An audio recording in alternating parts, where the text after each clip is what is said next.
The Blackfoot way of life contains the methods and practices that embody the transformational properties for healing and wellness.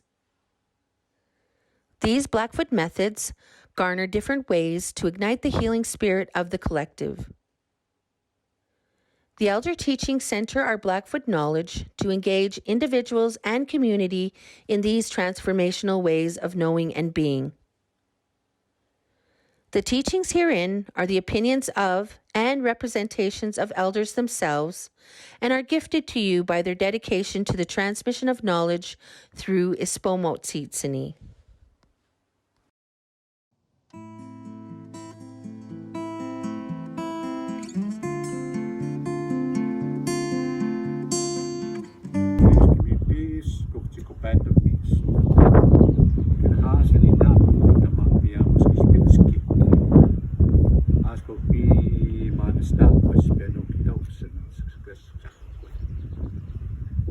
Siksikaitsitapi dapat tua pinaknomitapas.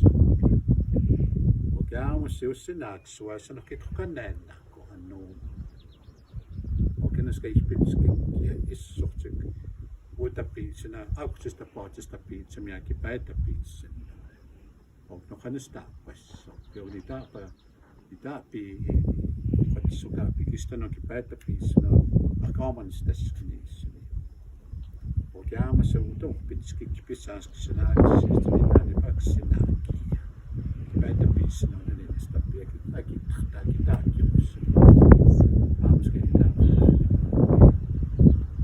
I'd like to welcome you all to Writing on Stone, Aisinai'pi. We are now a World Heritage Site and we're very proud of our designation. Now, Writing on Stone, Aisinai'pi is a very beautiful place. Also, it's a very sacred place. And this is where our ancestors for thousands of years have been leaving messages and experiences and how they lived for thousands of years. And the importance of making these memories.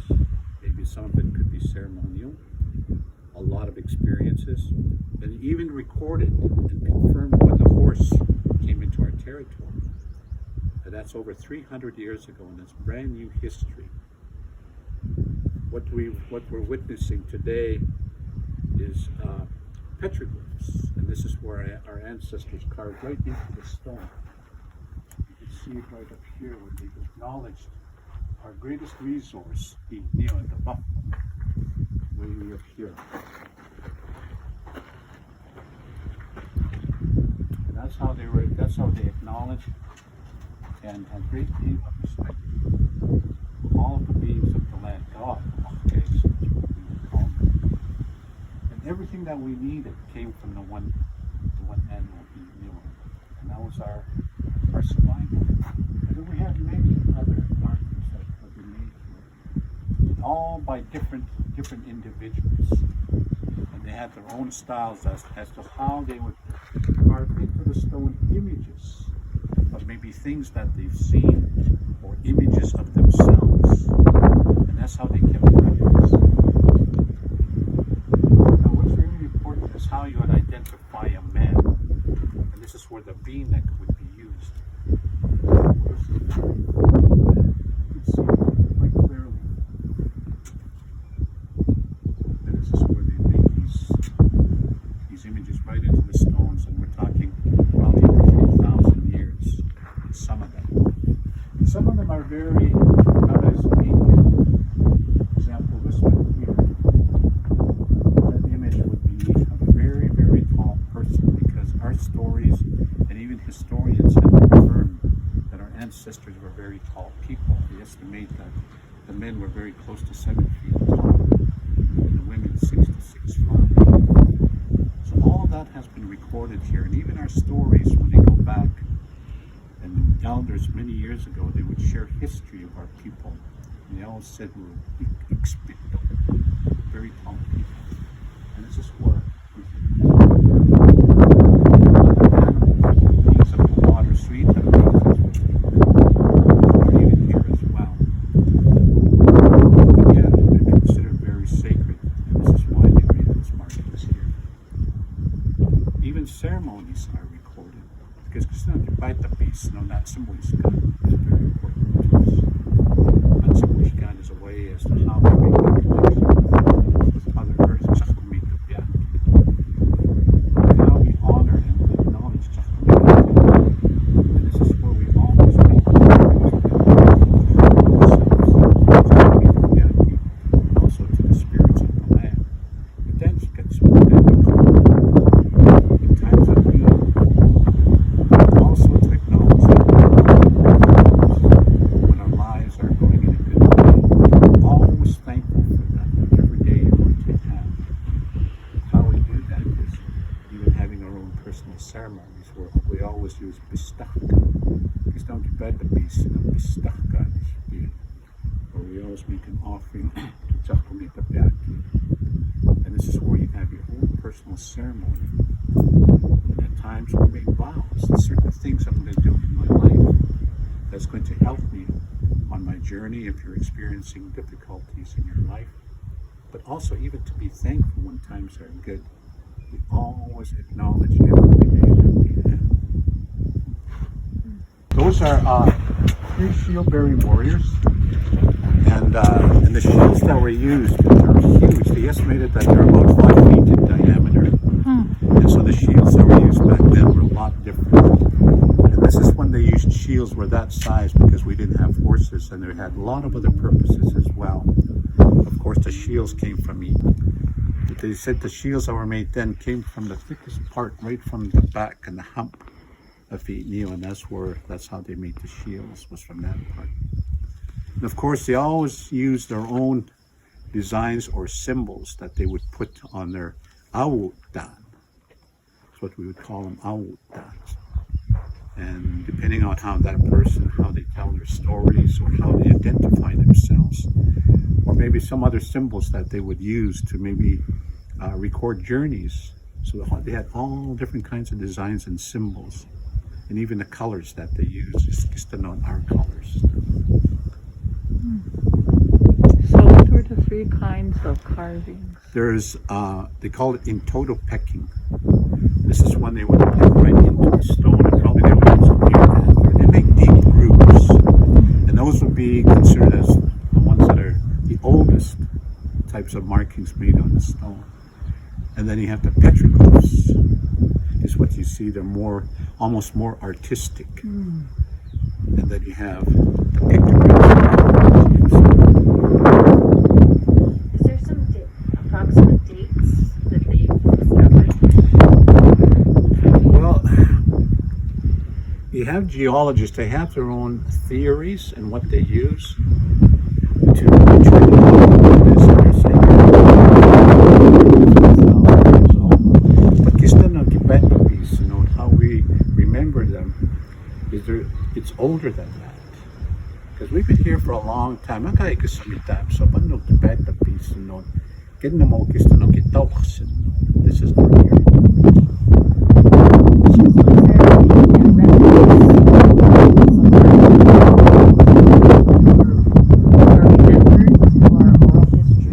Well, there are times, notice our own stories have also confirmed that there's times when our people were experiencing difficult, maybe harsh winters.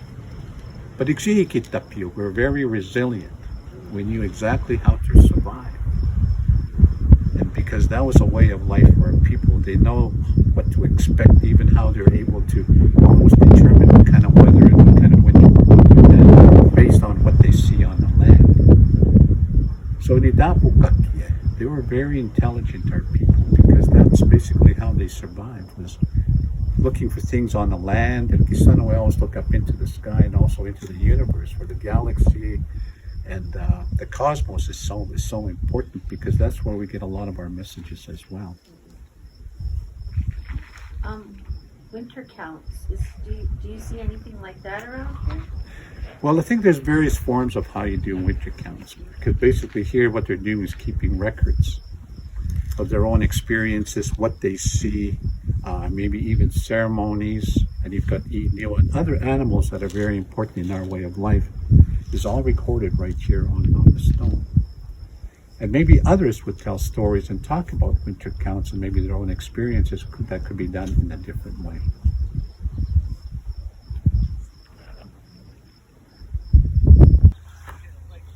There's a man that was born here in the 1800s. His name was Siksikaitsitapi, bird rather. And he knew about all of the images that were left behind by our ancestors. And he recorded many things on his own, and also recorded the last battle that took place in this area. And he carved those images right into the stone, and it's very detailed. And it's a good place to go to learn a little more about our history and how our ancestors protected this land. And it's called the Battle Scene.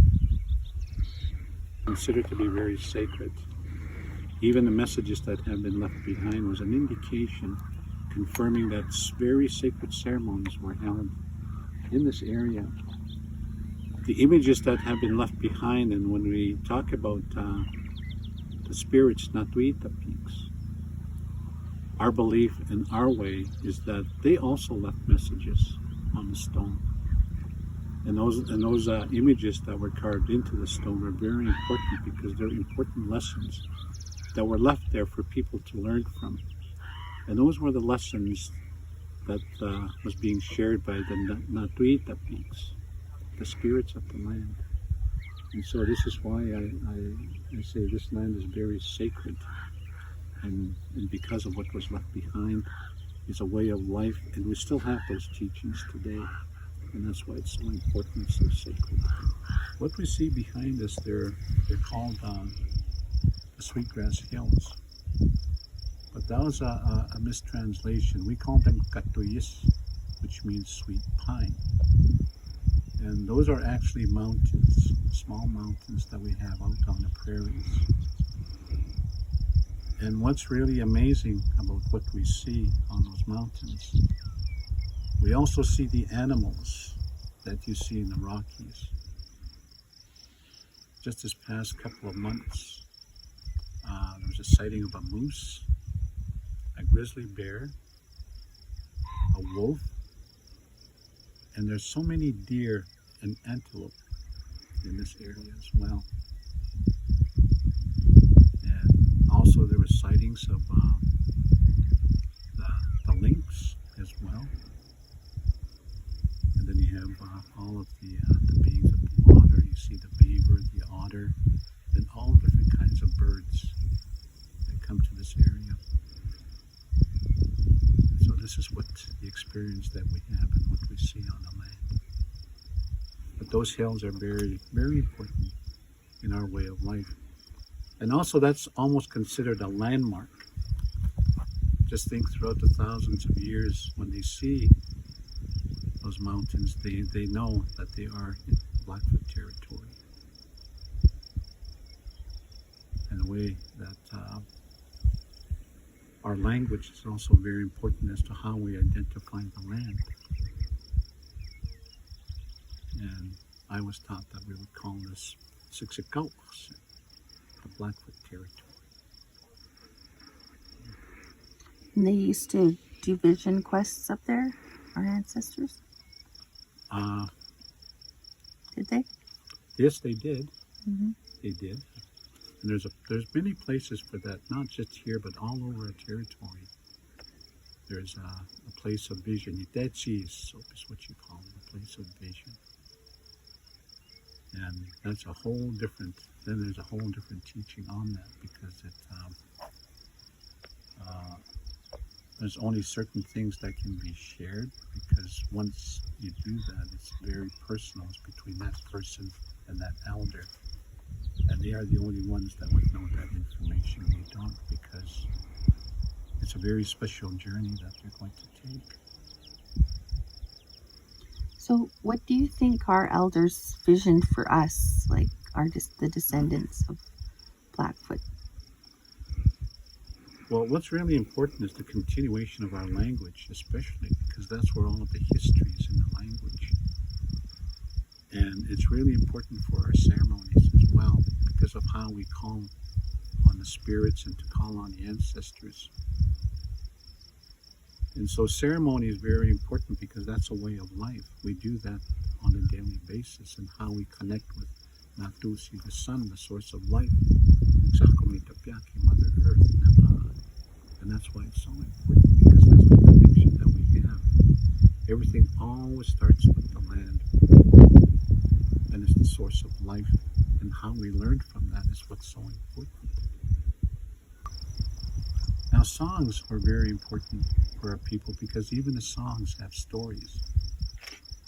And the images that we see in the stone, I would imagine a lot of them had songs as well, because they had songs for many different reasons. And this is part of our way of life. And singing is very important, because the way I was taught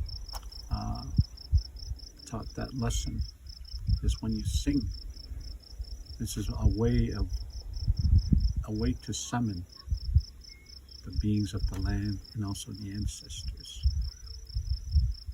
And so there's some very sacred images that we have on the stones, and more than likely they all had songs. And sometimes that person is the only one that can sing that song because of their experience and what they carved into the stone. So that's why songs are very important. This is part of our way of life. You know, our ancestors were very resilient people. They knew exactly how to survive on the land. And this is why we have so many teepee rings right throughout the prairies, where they would move to different camps for different reasons. And maybe this area was a place of ceremony. There are teepee rings here. But just think of all the medicines that we need. They're all here. And if they want to spend the winter here, they've got the water, there's a lot of wood, and there's a lot of game. So this would have been a perfect place to winter. But at the same time, they knew how sacred it was. But that was a way of life, and that was a daily practice, because survival was very important for them. And where they would begin at a very young age. And their teachers and their mentors would be the ones that pass down all the skills that they need to know how to survive on the land. And it is even recorded here of these people that had that kind of knowledge. And they got it from their elders and also their teachers. So this practice was ongoing. That way of life was very important, because that was their survival. Even in the dog era, they knew how to survive. They knew how to hunt. But that way of life, there was a lot of patience that was involved. And the skills that they had, especially when they were hunting.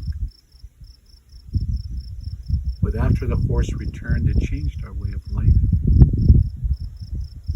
Then we became a horse culture. It slowly phased out a way of life that's been here for thousands of years. But they totally didn't phase it out. It was still part of their way of life. But when the horse came to our territory, we became a horse culture. And even there's records here to confirm when the horse came, over 300 years ago. That's why this place is so important, because of the records that we have. And these records were left here by our ancestors. So that way of life is here. It's been recorded on all of the markings that have been made on the stone. And that's why those images are so important, because of what we learned from them, a way of life. And it was always based on survival. So they knew everything that they needed to do on the land, and how to survive, and things that they needed. Food, and even for their own health, everything was here. That's what makes, again, this what makes this place so special. And right throughout our territory, everything was there.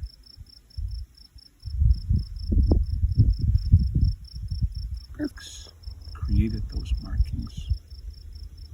And Siksikaitsitapi, in our way of life, we know that certain things happen out on the land. Some say it's very hard or difficult to explain that, but we know what it is because we grew up with it. And this is where, in this valley, and this is where we are, and how the story was passed down that Aisinai'pi would come out at night, and they would carve images into the stones.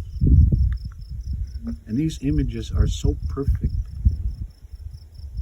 and it makes it so special as to what had happened and why they're so sacred, and we know who put them there. These are the lessons and stories they left behind for us to learn from them and to remember them, of how we existed and why prayers are so important in our way of life and how we begin our day, because that's how we live. We prepare ourselves in the morning. And those prayers are very important because that's when we humble ourselves to Ispoomootsisinni, of the Creator, and the things that we ask for to make it through the day. But we always ask for blessings for others as well, that we have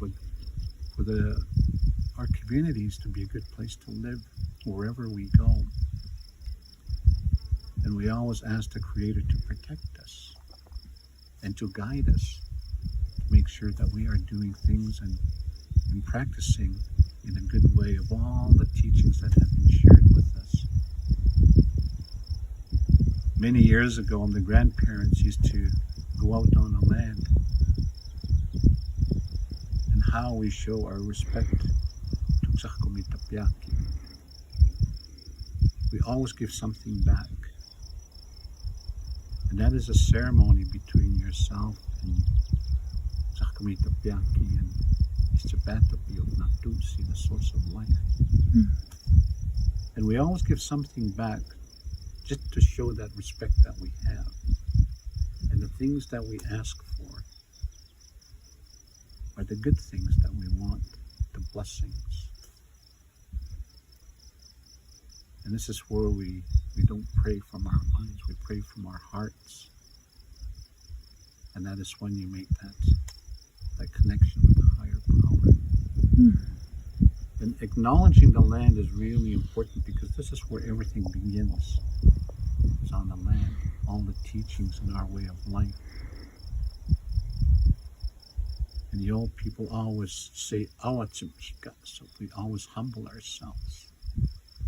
And that's when we begin to learn a way of life and why it's so special for us. The beauty of our ceremonies is that you can practice that anytime you want. When you feel that you need to have balance in your life and to maintain that balance, we have to go through that at times. These are the teachings that have been shared with us by our ancestors, and how it's been handed down, and how we're practicing it today is because the ceremony is so strong and it's a way of life. And the good part of going through these ceremonies, it's time of reflection as well, how we think about our lives and how we're going to prepare ourselves. The older ones always say, we never look back, we always look ahead as to how we're going to better our lives and the things that we need to do, and to make everybody around us to feel good in their hearts as well. So beginning with that ceremony for me is very important. And all I'm doing is sharing these lessons with you and how they were shared with me. And so I was very blessed to have some good teachers in my life. And that is the purpose of these teachings, is to share them with others. Where we're sitting right now, we're with the Blackfoot, the people, and that's what we call the hoodoos. Now, our stories go back thousands and thousands of years as to how we see creation. And one time, there was a village in this area. And that one night, they seen a giant shooting star that landed not too far from their camp.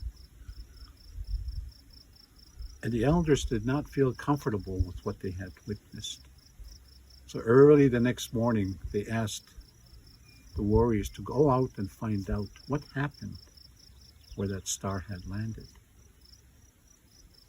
When they went out, they seen this man walking towards them, and he introduced himself as Siksikaitsitapi. And so they walked with him back to the village, back to the camp. When he got there, he announced who he was. And he told the people, "Nistuan ako Siksikaitsitapi. I am Siksikaitsitapi. I love this place. I love the land. I love the people. I love all the beings of the land, the water, and the sky. This is where I want to live." And they tried to drive him away, but they couldn't because he was very powerful. And he lived with the people for many years. And he had a lot of influence over the parents. And the parents started neglecting their children. And the children grew up to be very unruly. Conflict started to evolve between the ones that following the ways of the elders and the ones that were not listening to them. Siksikaitsitapi, the Creator, came down and spoke to them and just cautioned them that this was not a good way of life, that they have to change. And he told them that there should be peace and harmony with the people. And then he encouraged all of them to follow the teachings and the ways of the elders, to have peace in their families and also within the people. And then the Creator left. But things didn't stop. In fact, it escalated where there's conflict developed. And the ones that weren't following the ways of the elders, that were not leading the good life, and also they were not very respectful, they chased them away from their village. A lot of them were chased into the prairies, and some were chased out toward where the trees are. But the ones that stayed behind were turned into hoodoos. And we call them matapiks. And this is when you go out and walk through the hoodoos, you begin to realize that there is something here. And in these formations, everyone sees something different. Some say we could actually see human beings. So these stories are very important because it always goes back to the land, our belief, and to always encourage others to lead a good way of life. And those teachings have been handed down right throughout our lifetime and from one generation to another. And that's been happening for thousands of years. And that's why today we can still enjoy all of the stories that they share and the beliefs and also the ceremony that comes with that. And that is the power of Na'a, Mother Earth, and why it's so important to always go back and to feel the sacredness of this place, to feel that energy. And that's what makes writing on stone Aisinai'pi a beautiful and a sacred place to live. So Siksikaitsitapi is a very, very interesting being because in our way of life, when we use the word it's like making a mistake. But his intent was to disrupt the lives of the people and to have control. But he couldn't do that because the people were very powerful, because they worked with Siksikaitsitapi of the Creator. And that's what gave them the strength that they needed to survive and to ensure that they maintained their way of life. And so even having a person like that within their community, this being couldn't destroy the people because the prayers were so powerful, because their Ispoomootsisinni, our source of life, the creator. And I wanted to talk to them about what respect means in our way. Like respect for each other, because I wanted to also talk about their traditional roles. Yeah. Well, respect comes in many different forms in our way, and especially the language. It really depends on how you're going to say that, let's say in a sentence. And how we would say respect is and if you're going to say that somebody is hoodoos, we all respect one another. And that's how we would acknowledge one another. And that's why it's so important. The first time you speak to someone is how you introduce yourself. Yeah. That's really important. And even how I introduce myself, I always say Saa'kokoto. And then we always say Kainai. And in the families where we come from, the different clans, you would say which family you're with. And so that way people get to know a little more about who you are. And that's really important, because then you're starting to establish that respect and how you honor one another, especially in a circle or either one-on-one. That's what's really important. And that's just part of our life. And even how we acknowledge, like Mother Earth, we say, we honor Mother Earth. Then we show respect. Okay. And I know that we can't go back to our traditional roles back then, but how would I go about telling youth about, like, there are our ways, like their traditional roles, like today? Well, just think back then where our way of life was very structured.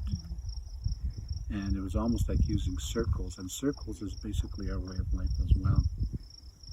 In the middle, you always have the children. And so the next ring, as you know, to say, is like the parents, who are the protectors and providers. And also the aunts and uncles had a very important role in our way of life. They were the ones that were also responsible to discipline. But to discipline through stories and to tell them what is right and what is wrong. And then you'd have the next circle would be your knowledge keepers and your elders, and they are the ones that are the teachers to show our way of life and to teach them. And then the last ring would be the people or the community or the village. And so that's how our life was structured, because it was always based on survival, always protecting the little ones in the middle. But today it's changed a way, but I still think we practice that to a certain degree. We still have that way of life. And that's why grandparents are so important, because this is when they start teaching the young ones the things that they need to know. Respect is one of the first things that they would teach them, is to be respectful. And how you approach one another is also very important, because we always do it in a way that's going to ensure that we always have that respect. And when we have respect, we can have really good visits. We can really have good discussions. And that's the way it was shared with me. I think that's good. Randy, do you think you can teach the kids how to introduce themselves in Blackfoot? For the little ones, a good way to begin is to introduce yourself. You would say, "Okay, nitaniku," and then they can share their name. And even introducing themselves in that way, they begin to understand why the language is so important.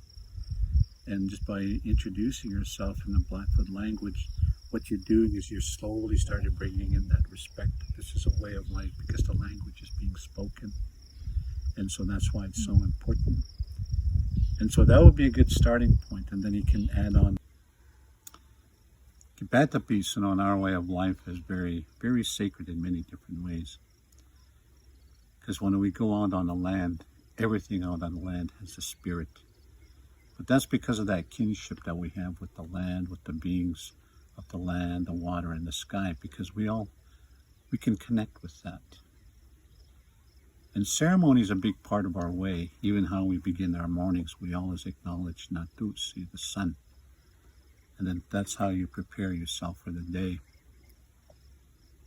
And the things that you ask for are also very important. We always ask the Creator to protect us, to bless our families, to bless ourselves, and to make our world a good place to live. And where we are today, writing on stone, Aisinai'pi.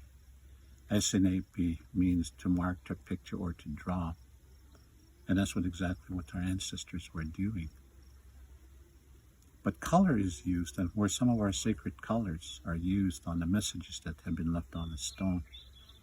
And these images are very important because most of it, more than likely, a lot had to do with ceremonies. And kistan on our way of life,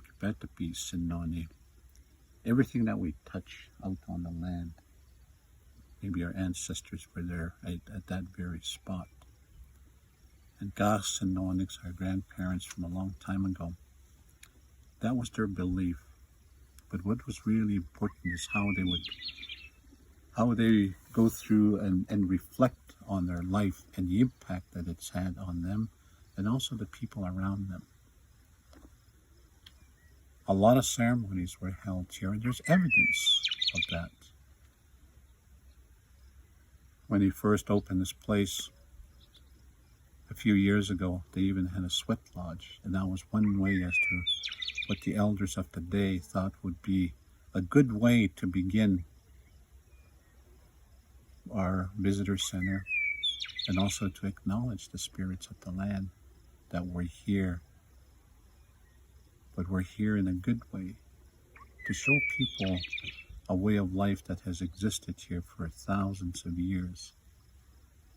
And that is the beauty of our culture, how we identify everything around us. Where we are today, we often think about, the land, what it means to us, and especially katuyis, the sweet pine. And those are not hills, they're mountains. And this is where we have that kinship with the beings of the land, because we've seen a lot of animals out here. We've even seen grizzly bears, wolves, moose, all the animals that you get from the mountains. They come here.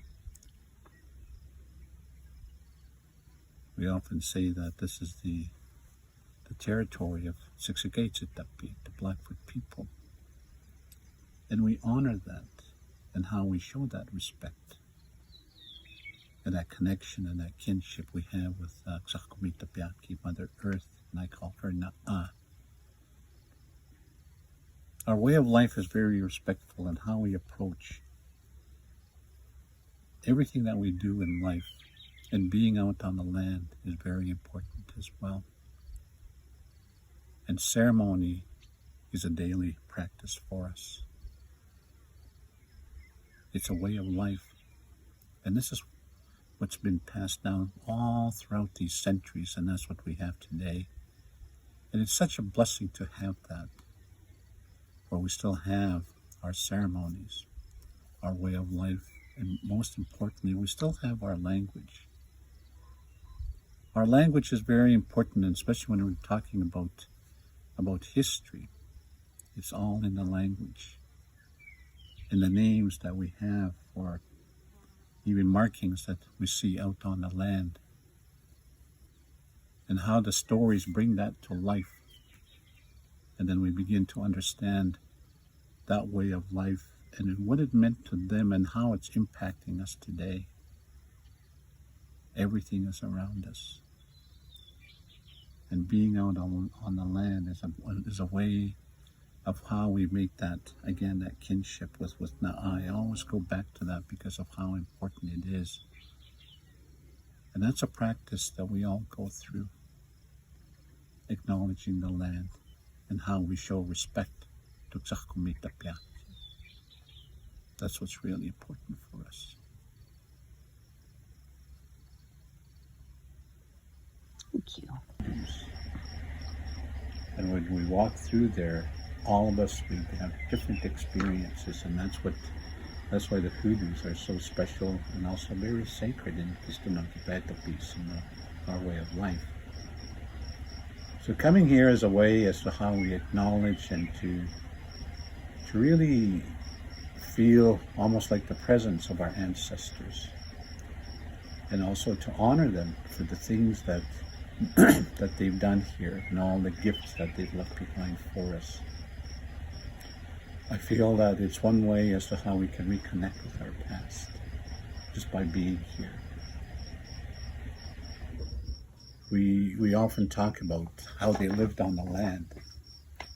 Our ancestors are very strong people, very resilient, and how they're able to survive on the land. Everything that they needed came from the land. And that's what made our way of life very, very special and also very unique in many different ways. So I often think about when they would come through areas such as this, and all over our territory there's many beautiful spots. And then we look at Katuist, the hills, we look at Minastigo Chief Mountain. These are all like monuments that identify our territory. And we have many right throughout. And that's why this Kistanon, where we come from, we enjoy the beauty of the prairies, the foothills, and also the mountains. And that's what makes this place so special.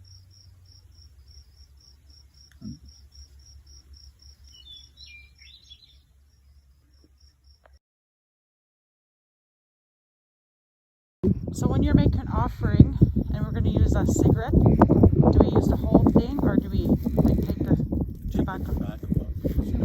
Paper or, yeah. So you take the whole thing out? Yeah. Because then you're offering just the tobacco. Oh, okay. Yeah, that's how I was taught. So you don't have to, as long as you have a little bit of tobacco, that's all you need. Now the way it was taught to me many years ago about how we, when we want to, that time of the day, to have that connection with the Creator, is you can have it anywhere. And one of the best places is to have your ceremony in your homes or anywhere out on the land, as long as you can have that time with that is the beauty of the way of life, is to make those offerings, or if you have to smudge, or even just to say a prayer, to bring that balance back into your life. And it could be any time of the day. And so that's why I always encourage people to always be prepared in the event that you need to do ceremony. And you can always bring things with you, whatever you like to smudge with, or you can offer tobacco, or even just to stand out and let Natu see you, and then you can acknowledge all of the spirits, and you can do your own ceremony. Well, I just want to say thank you. I really appreciate it. Mm-hmm. This is going to kind of go out to people in the community to share your teachings, and we're wanting to, I guess, embody the word Ispoomootsisinni. Like, what does that word mean to you?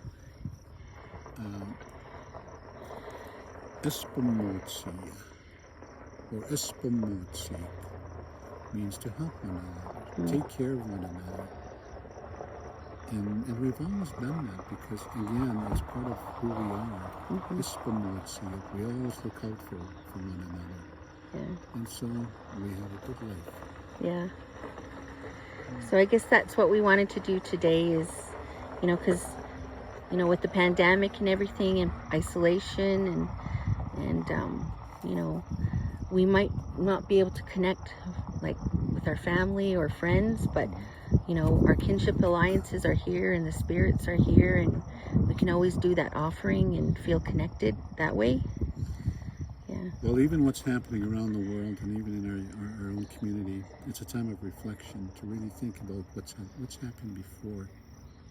But I think the good lesson that we have is to really appreciate what we have. That's what's really important too. Is to take care of one another. That's really important because that's how our people lived, and our grandparents. Those are all the teachings that they shared with us. Yes, to look out for one another. That's always been part of our way of life, and I still see that being practiced today. Just the fact of us being here, this is an opportunity where we could learn a little more that can be shared with others, and keep at the peace, and that's our way of life. Yeah, and even the gratitude for how much beauty we're provided, you know, like the people in our lives, the community that we live in, you know, just seeing all the beauty in it. And you're lucky because you get to see all this every day. I really love it here. It's a good place to be. Well, again, I want to say thank you, and we're really grateful in our hearts that you were able to share all this and share your time with us, and we hope to come back and see you again sometime. Maybe one of your tours. I'll be